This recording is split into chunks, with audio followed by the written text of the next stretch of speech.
Happy Friday, Plymouth. I hope everyone is doing well. I know we have 200-ish of you who don't have power, but hopefully by the end of today you will. I want to put out a big, huge blanket statement. Thank you to all the neighbors and friends and who shoveled out your neighbor, who snow blowed driveways, who made sure if there was an emergency you got out and you helped. So thank you to everyone in the EOC, the Emergency Operations Center, police, fire, our town management, school leadership. We have the DPW as well as school facilities with contracted plows, all kinds of things, MEMA, National Guard, all kinds of all over the place. So many people help for Plymouth and the surrounding area to make sure that we can get back up on our feet. And that we were plowed, we had the tools we needed, and so we're moving forward. So thank you to everybody who helped. I know I will miss people if I continue to name, but thank you. And I was honored to play a small part, trying to help coordinate and get things for the town if they needed it, or for residents if they needed it. So, that was Monday, Tuesday, really. And then Wednesday, I had an opportunity to get over to Plymouth North and see the shelter, and just talk to the people who were there about their storm experience, and thank all the volunteers who were there. So thankful that we have Plymouth North as a regional shelter and all of those volunteers who helped make sure that people were fed and warm and they had everything they needed. And then I also had an opportunity to go to the Emergency Operations Center and just see how it all worked, not get in the way because I didn't want to get in the way of operations, but to see the amazing work, the constant phone ringing and answering, trying to get plows to where they needed to be, emergency officials to where they needed to be throughout the town. It was just amazing to see police and fire and town management and BID management all kind of coming together and working together to get us through the storm.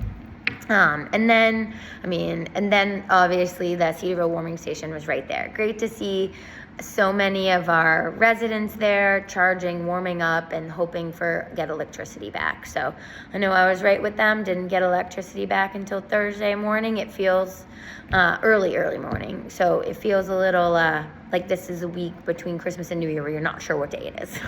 So that's Monday, Tuesday, Wednesday storm.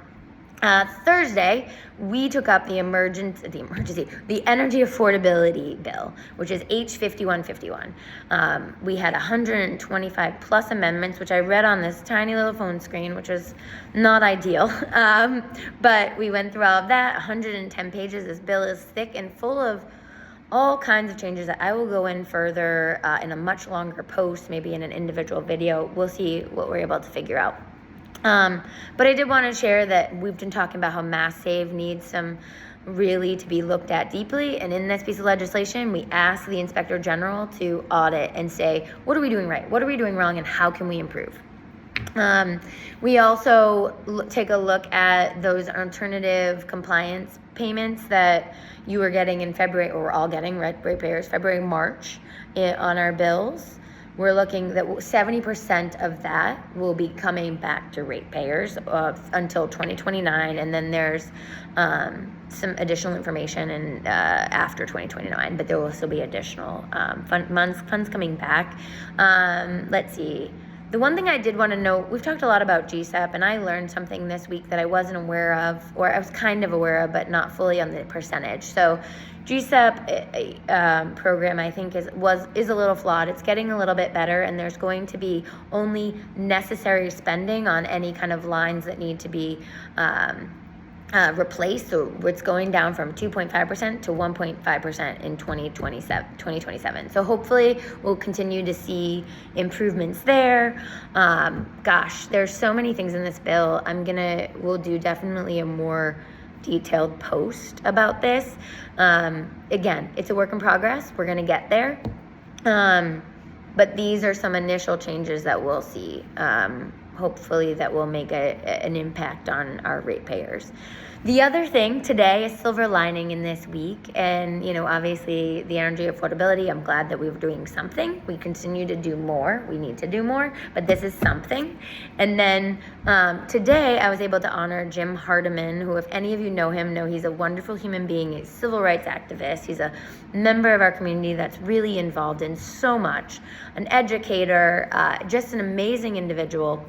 And he got the Black Excellence Award for the first Plymouth District, so it was my honor to give it to him and to be able to honor him through the Black and Latino Caucus. And so we'll put some more in about that, but this post is getting really long. Anyway, I hope everyone is doing well. Those of you who don't have power, please reach out if you need anything. The town has their connection points that they need, but feel free, reach out. I'm happy to help. Anyway, have a wonderful weekend, and here's to hoping we don't get any more snow next week.